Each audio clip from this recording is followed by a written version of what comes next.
할렐루야. 오늘도 우리 하나님 아버지와 주 예수 그리스도로부터 은혜와 평강이 여러분의 삶과 가정 가운데 함께 하시기를 축복합니다. 오늘은 기도에 대해서 여러분과 함께 말씀을 나누려고 합니다. 기도에 대해서는 아무리 강조해도 지나침이 없다고 할 정도로 신앙생활에 있어서 기도는 기초고 기본이고 중심입니다. 그래서 기도에 대한 수많은 명언들이 있는데요, 몇 가지만 제가 예를 들어 볼게요. 내가 일하면 내가 일하는 것이지만 내가 기도하면 하나님께서 일하신다. 패트릭 존스톤. 기도는 우리의 매일의 일과며 습관이며 사명이다. 찰스 스펄전. 기도는 신자의 유일한 무기다. 톰슨. 오늘 할 일이 많이 있지만 처음 3시간은 기도로 보내리라. 루터. 기도는 영혼의 피다. 조지 허비트. 어려운 환경에서 기도하고 싶은 마음마저 없다면 우리는 짐승만도 못한 사람들이 아닐 수 없다. 칼뱅. 이외에도 수없이 많은 기도에 대한 격언들이 있지만 이 모든 말의 공통점은요, 간단합니다. 기도하라는 겁니다. 그리스도인들은 기도 없이 살아갈 수 없다라는 겁니다. 그리고 결정적으로 하나님은 우리의 기도를 통해서 일하십니다. 오늘 말씀의 제목이 기도하자 일어난 일입니다.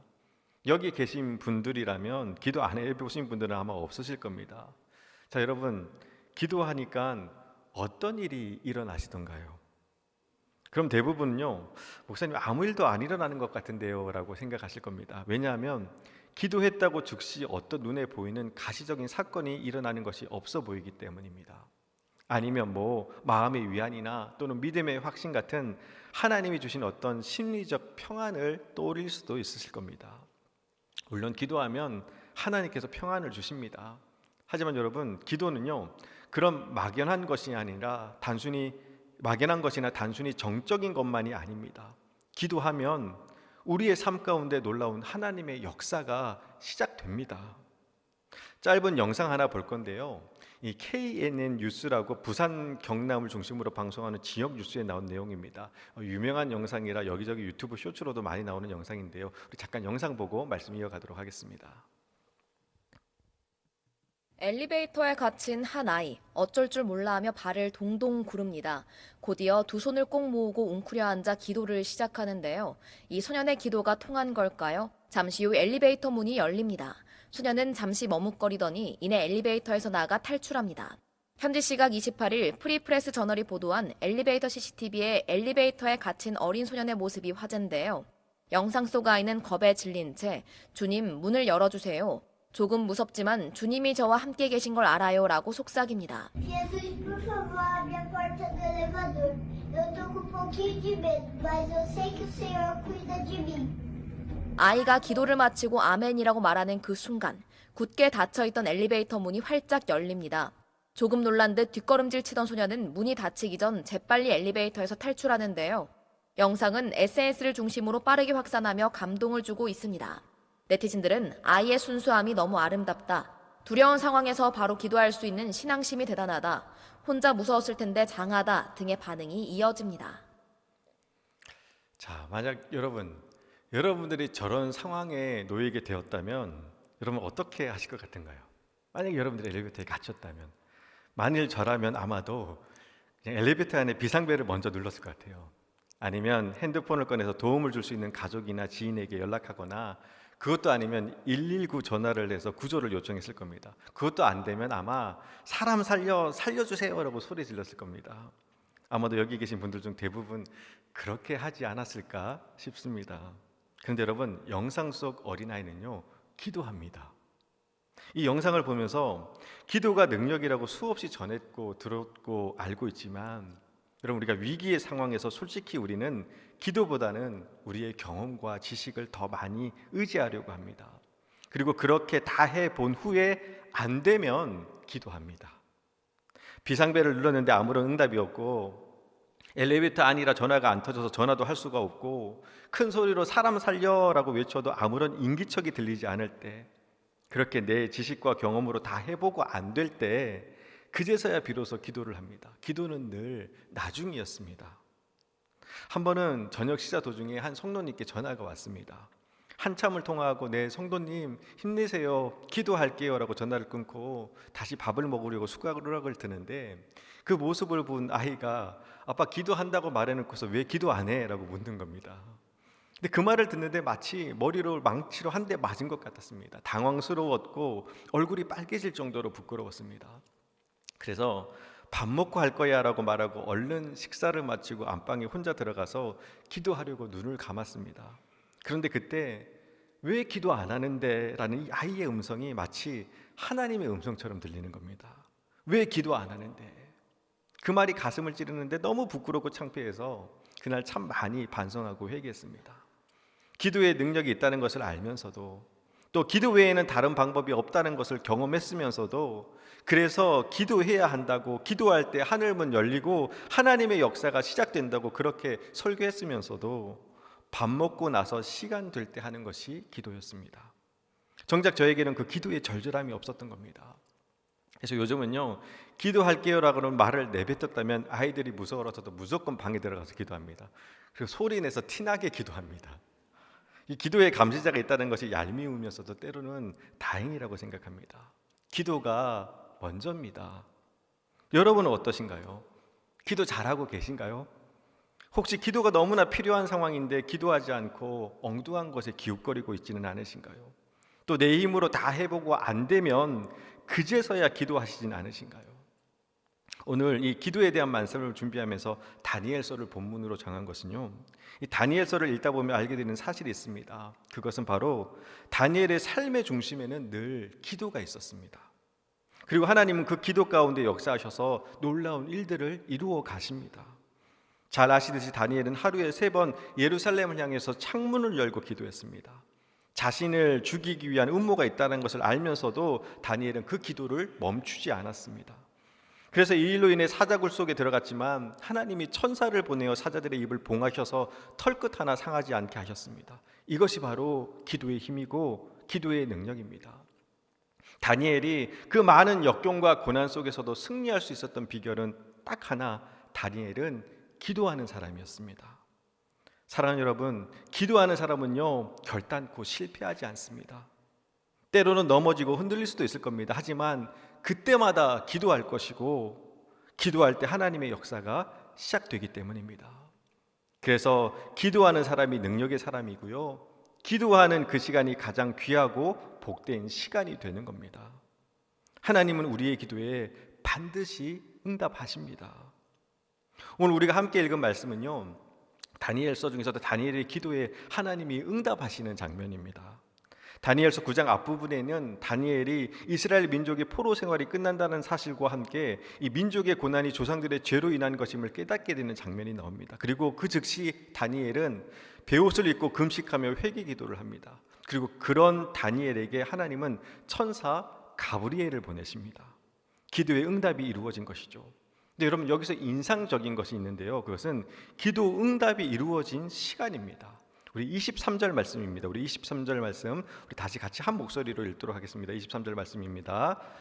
곧 내가 기도를 시작할 즈음에 명령이 내렸으므로 이제 내게 알리러 왔느니라. 너는 크게 은총을 입은 자라. 그런즉 너는 이 일을 생각하고 그 환상을 깨달을지니라. 아멘. 자, 여러분, 말씀을 살펴보면요, 하나님이 가브리엘 천사에게 명령을 내리신 것이 언젠가요? 기도를 하던 중인가요? 아니면 기도가 끝나서인가요? 아닙니다. 기도를 시작할 즈음입니다. 하나님은요, 다니엘이 이 기도를 시작하려고 자리를 잡고 두 손을 모으고 눈을 감았을 때, 즉 기도를 시작할 즈음에 이미 기도 응답을 준비하고 계셨습니다. 즉 우리가 기도하려고 폰만 잡아도 하나님은요, 우리의 기도에 응답하시기 위해 준비하신다라는 겁니다. 하나님을 바라며 기도의 손을 모으고 기도의 무릎을 꿇는 순간 이미 하나님의 역사는 시작되는 겁니다. 여러분, 기도의 폼만 잡아도 천군 천사가 움직이기 시작한다라는 겁니다. 기도의 폼 한번 잡아보세요. 이렇게만 해도 가브리엘, 라파엘, 미가엘 같은 천사들이 움직이기 시작한다는 겁니다. 여러분, 너무 좋지 않으신가요? 다들 표정들이. 우리는 하나님의 역사를 경험하기 위해서는 뭔가 어떤 대단한 것을 해야 할 것 같은 부담을 갖습니다. 그런데 하나님은요, 우리가 기도의 손을 모으는 순간 이미 응답을 준비하고 계십니다. 이것이 바로 기도의 비밀이고 기도의 능력입니다. 기도의 폼만 잡아도 하나님의 일하심은 시작되는 겁니다. 내가 기도를 시작할 즈음에 명령이 내려졌으니 이제 너에게 알리러 왔느니라. 천사 가브리엘의 말입니다. 여러분, 이 시간 축복하는 마음으로 선포합니다. 여러분, 기도의 폼을 좀 잡아보세요. 문제 앞에서, 고난 앞에서, 어려움 앞에서 두려워 떨고 또 걱정과 근심과 한숨 푹푹 내쉬지 마시고 여러분, 기도의 폼을 잡는 겁니다. 제가 아는 집사님 중에 한 분은요, 뭐를 하든 간지나게 해야 한다고 하시는 분이 계십니다. 목사님, 목회도 간지나게 하셔야 됩니다 라고 하시는데요, 그 말이 참 인상적이었습니다. 이 간지나다라는 이 말은요, 일본어 칸지라는 그 단어에서 나온 속어인데, 이 속어다 보니까 자주 사용하지는 않지만 그 의미는 간드러지게 멋있다라는 뜻입니다. 근데 여러분, 그리스도인들은요, 이 기도에 간지가 나야 됩니다. 기도하는 사람이 가지고 있는 간드러지게 멋있는 모습이 있어야 됩니다. 그런 태도와 분위기가 있어야 됩니다. 힘들고 어려운 문제 앞에서 세상 사람들이랑 똑같이 걱정하고 두려워하는 것이 아니라 기도의 폼을 잡는 겁니다. 기도의 간지를 드러내 보이는 겁니다. 왜냐하면 기도를 시작할 즈음 이미 하나님이 일하심이 시작되기 때문입니다. 기도를 시작할 즈음에 이미 천군 천사들이 움직이기 시작하기 때문입니다. 자, 그런데 여러분, 여기서 목사님, 저는 오랫동안 기도하고 있는데 아직 응답받지 못했습니다. 기도의 폼만 잡아도 하나님 응답하기 시작된다고 하시는데 왜 저에게는 아무런 응답이 없는 걸까요? 혹시 하나님이 저만 안 사랑하셔서 제 기도를 외면하신 걸까요? 라는 의문을 품고 계신 분이 있을지 모르겠습니다. 그런데 아닙니다. 하나님은요, 우리 모든 기도에 응답하십니다. 다만 우리가 그것을 깨닫지 못하는 것은 그 시기와 내용이 우리의 생각과 다르기 때문입니다. 예를 들면 이런 겁니다.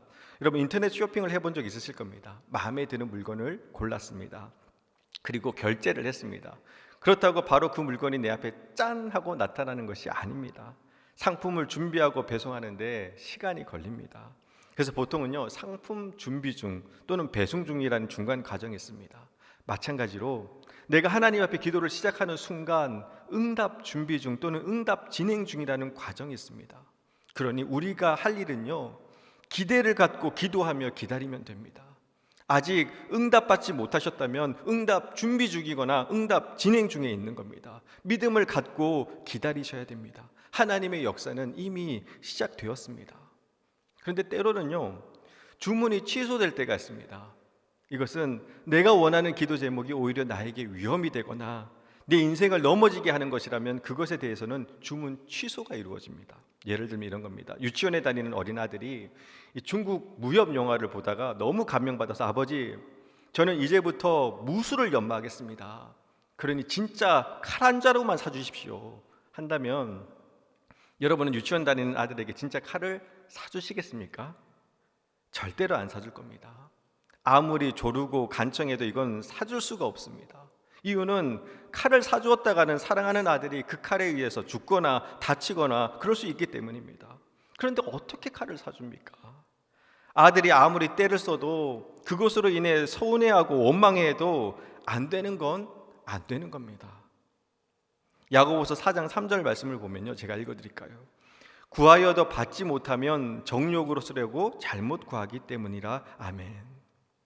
여러분, 이것은요, 미워서 안 들어주시는 것이 아니라 너무 사랑해서 못 들어주시는 겁니다.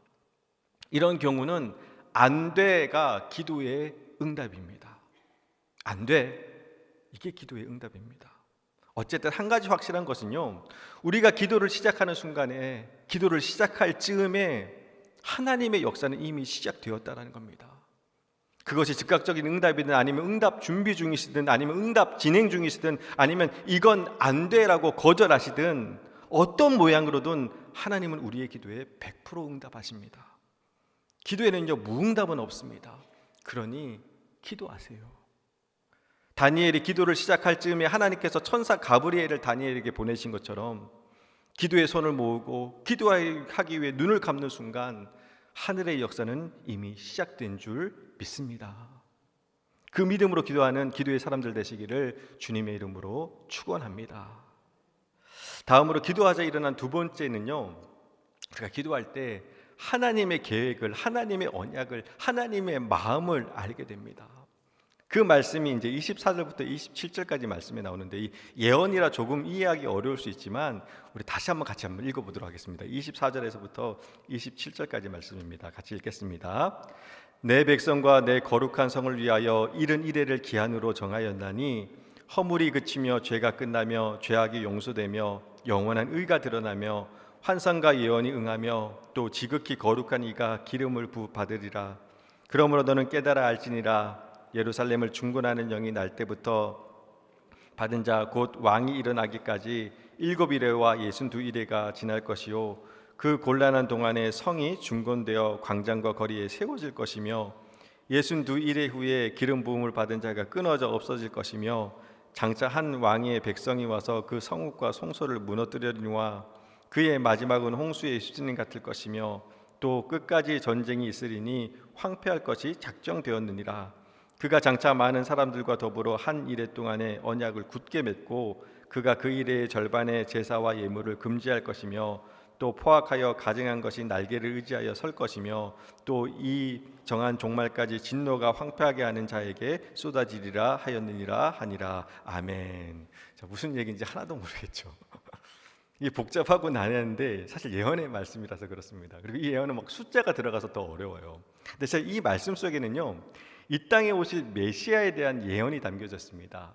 24절에서 이른 이래, 여러분 70 곱하기 7은 뭔가요? 70 곱하기 7, 77에 49, 490년.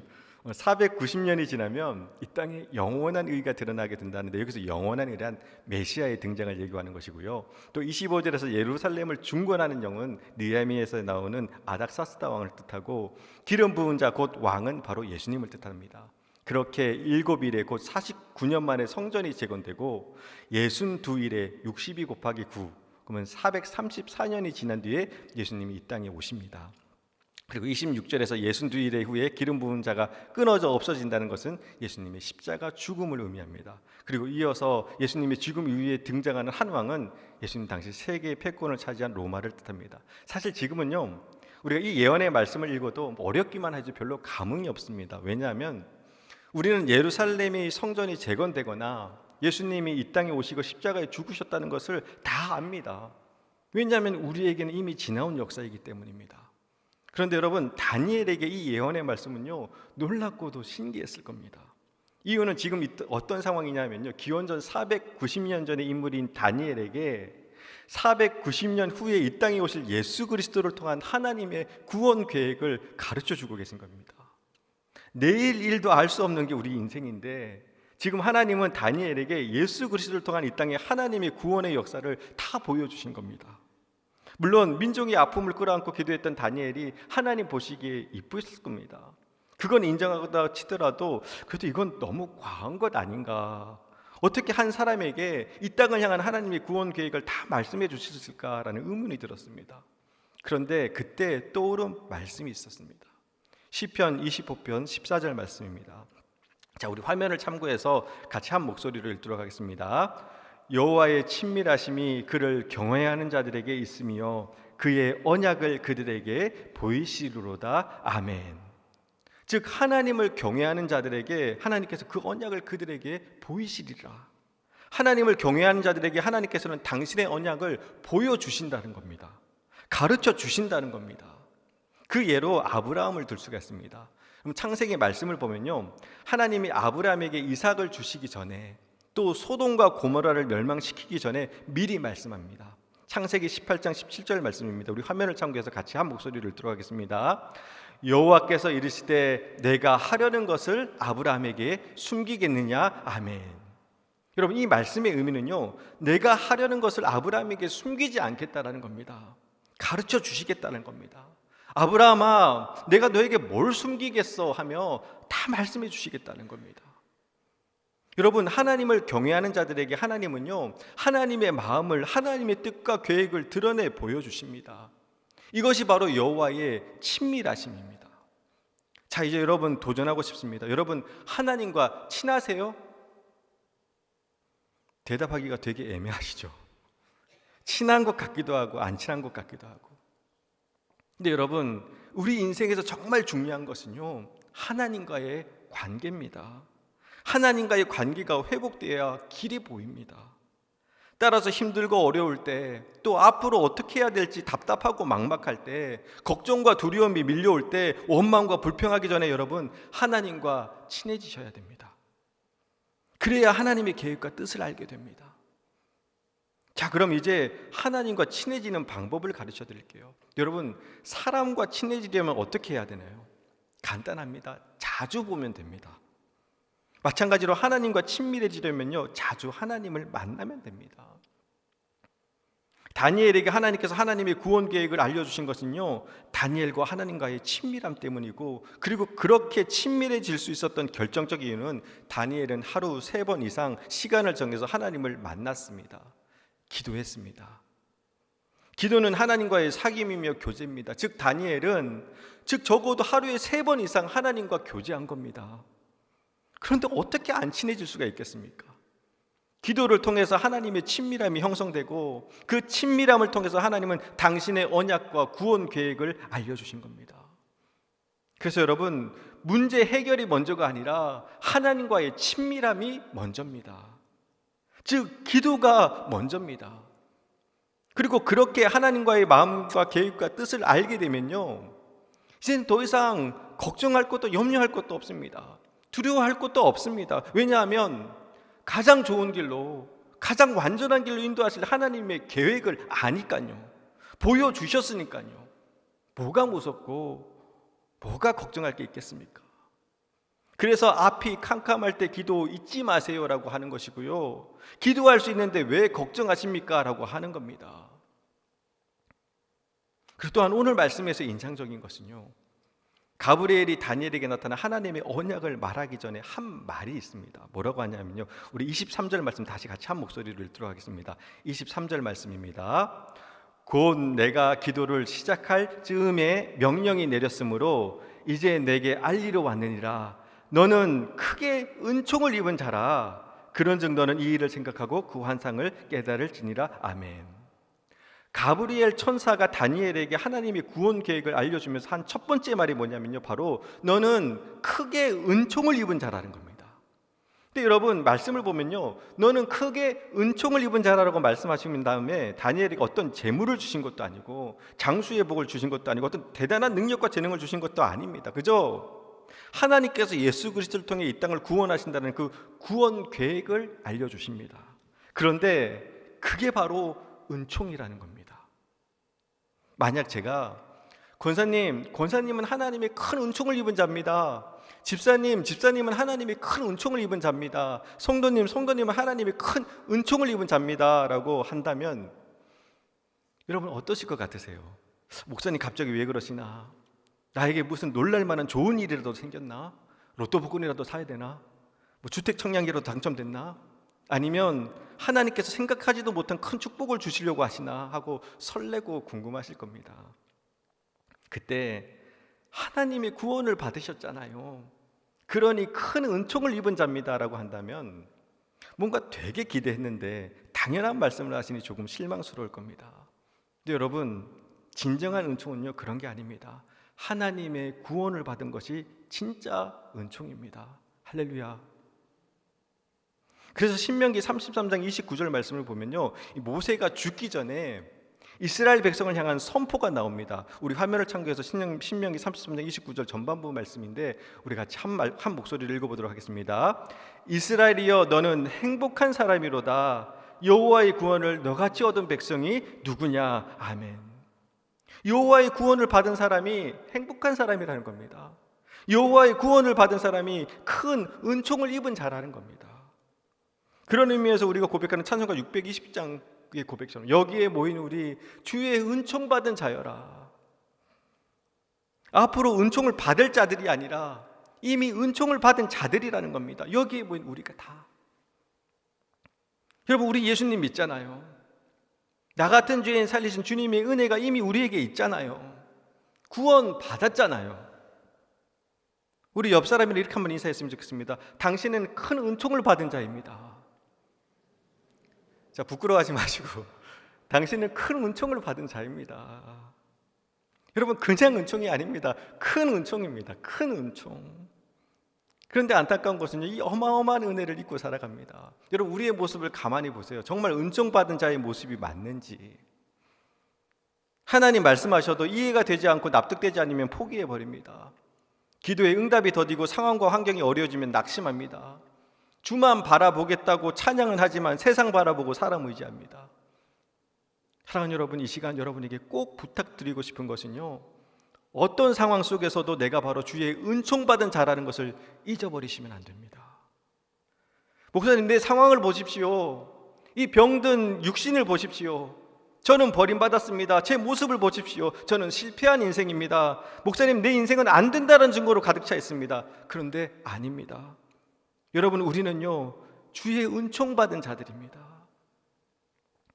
그리고 여기서 중요한 것은요, 하나님께서 주의 은총받은 자들이 이 땅에서 은총받은 자들답게 살아갈 수 있도록 하시기 위해서 주신 것이 바로 기도입니다. 여러분, 우리는 기도할 수 있습니다. 심지어 우리가 기도할 수 없을 때조차도 성령님께서 우리를 대신해서 기도하십니다. 그래서 시편 33편, 37편 24절 말씀을 보면요, 제가 읽어드릴게요. 그는 넘어지나 아주 엎드러지지 아니하면 여호와께서 그의 손으로 붙드심이로다. 아멘. 넘어지지만 또 때로는 비틀거리기도 하고 흔들리기도 하지만 아주 엎드러지지 아니하면 여호와께서 그의 손으로 붙들어 주시기 때문이라는 겁니다. 혹시 넘어지셨나요? 혹시 비틀거리고 계시나요? 이제 믿음의 눈으로 나를 붙들고 계신 하나님의 손을 볼 수 있으시기를 주님의 이름으로 축복합니다. 그리고 엎드러지지 않도록 지금도 말할 수 없는 탄식으로 나를 위해 중보하고 계시는 성령님의 그 기도 소리를 들을 수 있으시기를 바랍니다. 그리고 다시 기도의 자리에 서시기를 바랍니다.